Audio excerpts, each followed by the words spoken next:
The very first thing I said to you, I asked you was what?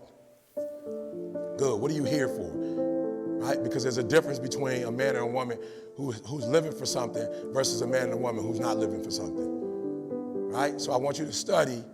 Man, I wish I had the research up here, but there's research that proves that people who have a sense of purpose outlive people who don't have a sense of purpose.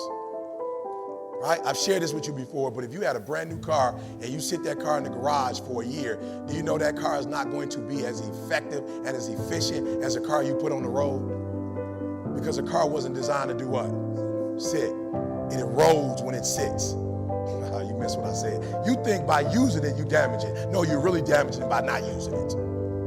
You let gas just sit in the car for a year, you know what happens? You let oil just sit in the car, you know what happens? But that same oil that's in the car, that's moving and running, is a different oil. That gas is being used is a different gas. And most of you are not where you want to be, not because you don't have the ability to be there, but you're not doing nothing. And every time you sit and waste and do nothing, you are eroding your success. You are eroding your abilities. You are eroding your gifts. But when you use them, I didn't start doing voiceover work. I didn't start doing videos. I started with a GED program. And in the GED program, I would give kids work, but before I gave them their work, I would do what? I would motivate them. I went too far. Before I started motivating kids, I started reading personal development books. And then the books I started reading, I gave to them. And I started motivating them from the books. And I went from teaching a GED class to coming to Michigan State and doing the Advantage. And the Advantage is where all my videos blew up. The Guru story, that wasn't in a big auditorium like this. I don't know if y'all saw the Guru story, but that was in a normal classroom. We didn't start here with all of y'all. We started with 30, 40 kids, but we started. And by starting, it turned into this. Your problem is you haven't started. Write down right now what you should have started that you didn't start. And remember what I said, don't give me a passive start. Give me an aggressive start. What haven't you started aggressively? Let me hear it real quick. Somebody be honest. What haven't you started aggressively? What have you started, but you haven't started aggressively? Let me hear it. Yes, ma'am. Say it again. Caring. I love it. Caring about everything. Come on, let's just be real. How many of y'all just real? Like, you going through the motions, but like you ain't really caring about what you're doing. Let me see your hand. Be honest. I love it. Thank you for being transparent. So we need to start with what? You need to care about what you're doing. Put something in it. Put some effort into it. Good. What else? What else have we been passive about? Yes, ma'am. Waking up at 4 a.m. Yep, most of us have been passive about waking up at 4 a.m. Absolutely. Why 4 a.m.?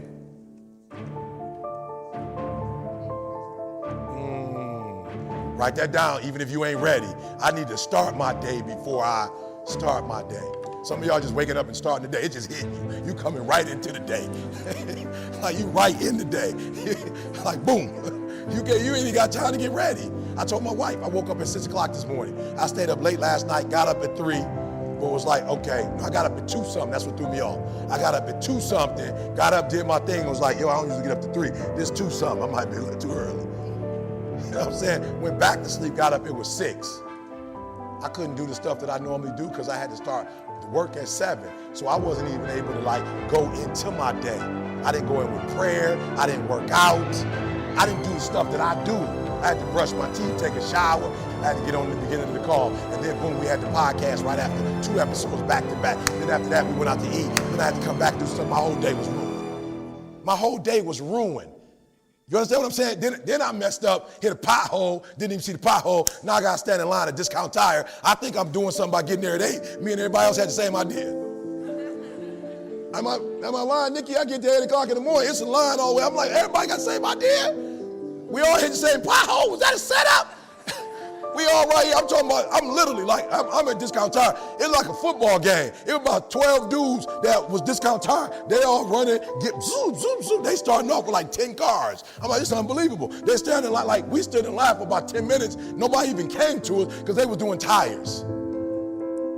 I told Carl, I was like, yo, Carl, next lick, we open up a Discount Tire, bro. This joker, they making bread, bro. They getting paid. It's 8 o'clock in the morning. It's about 40 cars outside. Then me and my wife just want to go pick up our car. I was like, yo, it's 6 o'clock. We got to go get our car. I get there at 6. It's a line inside. And there's cars. I said, what time you close? They said, when we finish the last car.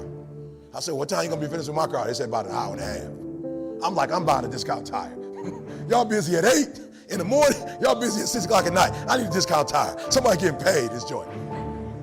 Good, talk to me. What else are we passively doing? What else are we passively doing? Come on, talk to me. I need 2 more people to be honest. Good, starting a nonprofit. Good. How long have you been thinking about doing it? 3 years now. So write down the thing that you said you was going to do that you haven't done yet. Write it down. And what I want you to do is I want you to write it down every day and talk to somebody about it every single day until you get tired of talking about what you said you was going to do. Don't, whatever, listen to me. Do me a favor. This is how life going to try to punk you. Life is going to tell you, you've been talking about that too much. Shut up and don't say nothing else about it. My first book, which is still selling on the shelf, The Secret to Success is still selling. Matter of fact, somebody said the other day, this is crazy. There was a young lady who volunteered for us. I'm not lying. I thought she was lying. I don't know if you remember this, Valerie. I thought she was lying. She said if you go online and try to buy that book, it's $69. I said, what? I'm about to start selling the few we got. I said, $69? She said that there are people who are selling that book for $69 because you can't go to a bookstore and grab it. That was the first book I ever wrote. Guess how many years it took me from start to completion to do that book? 10 years. Took me 10 years, but you know what I never stopped doing? I never stopped telling people I was gonna write a book. And my homies would be like, yo, E, you said you was gonna finish that book 5 years ago. You said you're gonna finish 6 years ago. You said you're gonna finish 7 years ago. You said you're gonna finish 8 years ago. You know what that did? When they kept saying that, guess how I felt when they kept saying that? Got on my nerves. I said, one of these days I'm gonna shut your mouth.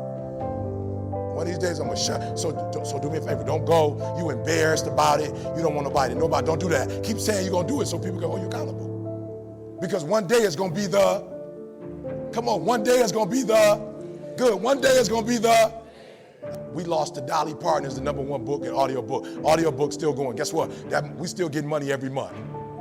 We still getting a check every month off the audiobook. People love, I be having kids all the time, I don't like to read. Okay, listen to the audiobook. They're like, oh, the audiobook. It was like a movie.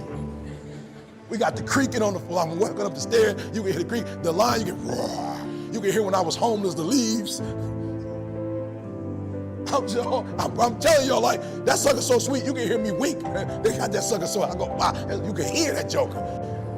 One of the best books, and we're still getting a check from it. But guess what? It took me 10 years. If I would have stopped at 8, we would have never got a check from it. If I would have stopped at 9, I would have never got a check from it. So don't let nobody fool you. Whatever it is you say you're going to do, just keep saying it out loud. Because one of these days, we're going to talk, and you're going to be like, yo, E, can you come speak for the nonprofit?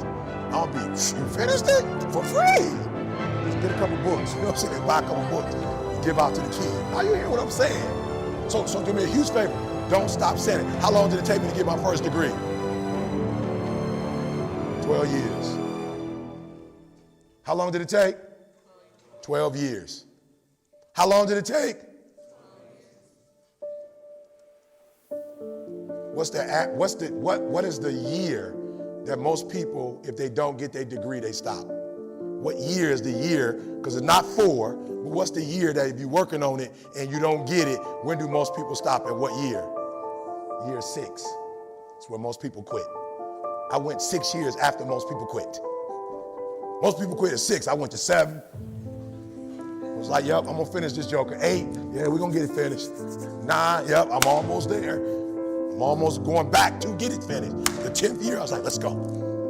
Then boom, the 12th year I finished. And guess what the beautiful thing is? It does not have on my degree how long it took. You only know because I share it with you. My degree has, you have all the rights and privileges that the person who got magna cum laude, we got the same privileges and rights. Now I need you to hear me, because some of you be tripping, you be quitting because you ain't as sweet as somebody else, or you don't got it going on like them. The person that got magna summa cum laude, whatever the summa cum laude, whatever the laudes are. I didn't get none of the laudes, but guess what? I just got a call from one of the I don't know what you call them, but like, it's not the president, but like the VP was asked, can you come this year, alumni, and we want you to speak. It took me 12 years to finish, but they want me to present. Can you you imagine that? It took 12 years for me to finish, and then I finished like a 2.67. They like, we want you to come back and rap. Matter of fact, we've been using your picture on the Eric went here. You know what I'm saying? I'm like, you might tell me 12. Did you tell me to 12? He's like, no, we'll never say it took 12. But we do got your picture up there. Can you imagine that? I think my daughter, one of them told me, it was like, Dad, did you know that you're one of the like celebrity alums? They got you on the, like when you go on the page, they got you up there. Can you imagine that? Can you imagine that I barely got into that university? That I got in with a GED and I'm on the alum boy? That I'm on the front page when you go to the school, they got ET up in that joint? Don't quit, don't stop. Tell somebody, keep going. Because what you think might be a nightmare might actually be a dream come true for you. Does that make sense? So don't quit, don't stop. All right, good. So can we put that pic up there? I want to show y'all this. This is my last principle for the night. We're going to open up. Yeah, my. So I went to go see this weekend. Y'all know I be all on this kind of stuff right here, right? I went to go see Harriet, right? I'm just going to be real. Like, I was geeked that they did the movie because I was like, okay, they usually don't do like, they talk about Harriet, but they don't give her credit that she deserves. The reason why I say they don't give her credit is because, and I don't want to spoil the movie for you, but if you know the story, it ain't a spoiler. Right? But the thing that's impressive about Harriet Tubman, she's kind of like Mayweather. You know what I'm saying? Like Mayweather, like what was he, 51-0? She was like 750 plus 70 is 820. She was 820-0. She never lost. When she went to go free slave, she never lost one. So when you watch the movie, they show other, like they got it on the board. You know, at Sunday school, how many people came to church? How many people came to Sunday school, they have it written down. Like, believe it or not, back in her day, it was like the NFL, the NBA. They actually kept a count of, you might call them like, they was like the boss. They called conductors. And it was like, these were the people who, didn't nobody know who they were, but these were the people that went back south and tried to bring people north. So it might have been a dude named Harry Smith, and Harry Smith went to go save 10 and he lost 3. They got it up there. He attempted 10, he lost 3. So you see all the numbers, and all of them had attempts, but they all had losses. Harry was the only one that didn't have no losses. She was like, what? 750-0. You know what I'm saying? Like, I ain't never lose nobody. Everybody I went to go get, I got them. We came back to the north, right? And so then it was a part of the movie where in her beginning days, she had to do it, and they covered about 100 miles. But then they came out with a law that prohibit Philly or Pennsylvania for keeping slaves, those who were enslaved and they got their freedom. If you were a master down south, you could come and claim them and bring them back. So then it was like, nope, can't do it in America no more. So they went to Canada. That was an additional 500 miles. None of those boys that could do the 100 boy could do the extra 500, 600. But Harriet did her greatest work when the distance was 600. She actually saved 750 with the longer distance. Listen to me very closely. I'm about to help you out though, because we're not talking about Harriet and Harriet goals. We're talking about your goals. And what was crazy was she was the only female that was able to do it, and she was short and small. Beast mode. I'm gonna show you how she did it. So when she first set out to do it, those people that were her mentors all told her the exact same thing. Valerie, tell me, one of y'all tell me so I don't get it wrong. What was the exact thing when she was on her journey to get her freedom? What was the exact precise words that her pastor said to her? Is what? Fear is your greatest enemy. Write that down. Fear is your greatest enemy. I told her, do me a favor. When you run, when you leave here and try to go north, fear is your greatest enemy. Whatever you do, don't be afraid. You see a dog, don't be afraid. You see your master on a horse with a gun looking at his face, but don't be afraid. Whatever you do, don't be scared, because if you're afraid, it's going to get you. But if you have let me tell you something. I don't know. I want to make sure I get that in your spirit, that whatever you're doing, if you got a 2, like recognize that it's a 2, but don't let it scare you. See the 2 as a challenge. Like, don't look at the 2 like, man, this thing is. Look at the 2 like, I'm about to kill it. I'm about to add that 8 to it. Look at the 7 and go, we got this. right? And so I promise you, like if you read her story and you watch the movie, when she woke up from her sleep, them dogs was like right there, like you could hear, they were this close to her. They were this close to taking her out on her first journey. They was this close, they could see her. Like they were physically looking at her like, there she go right there, let's go get her. But because she wasn't afraid, she was like, I'm out. And some of you are not where you're supposed to be, or you're not going to get where you're supposed to get to because you're afraid.